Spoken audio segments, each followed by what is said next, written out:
राम नारायण राम. माणूस अनेकदा स्वतःला खूपच असहाय्य व मजबूर समजतो. जीवनात बऱ्याचदा परिस्थिती आपल्याविरुद्ध असतात. आपले मन आपल्या अधीन राहत नाही. आपण आपल्या विवेकाचा आवाज ऐकू शकत नाही. अशा परिस्थितीत माणूस निराश व हतबल होतो. अशा वेळी ध्यान करणे अत्यंत उपयुक्त ठरते. ध्यानाच्या माध्यमातून आपण आपल्या मनाला, विवेकाला आणि अंतरात्म्याला बळकट करतो. आपण त्यांना आपल्या नियंत्रणात ठेवण्यास सक्षम होतो. म्हणून प्रत्येकाने ध्यान अवश्य करावे.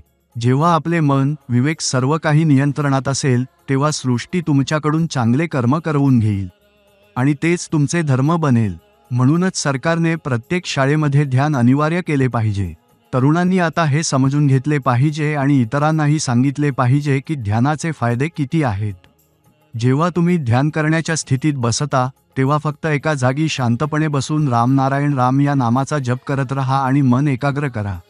या नामाची सर्वात मोठी विशेषता म्हणजे सुरुवातीला तुम्हाला लक्ष देऊन जप करावा लागतो, पण काही वेळाने तो जप श्वासोश्वासात मिसळून जातो. राम नारायण राम ही ध्वनी म्हणजे आपल्या आतला विवेक आणि चेतना आहे. ही ध्वनी सर्वांसाठी आहे, सर्वांसोबत आहे, सर्व सत्तासंस्था यांच्यासाठी आहे. राम नारायण राम ही ध्वनी संवाद साधते.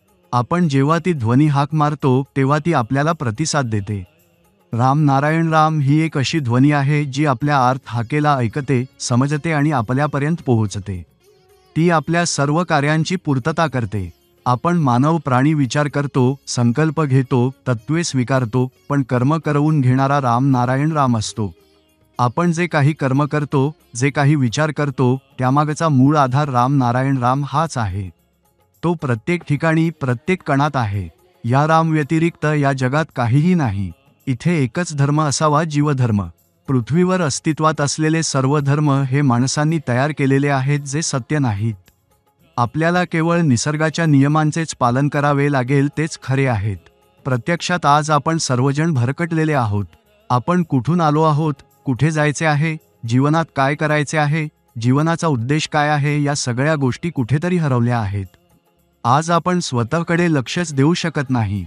आपल्याला काय करायचे आहे हे देखील निश्चित करू शकत नाही.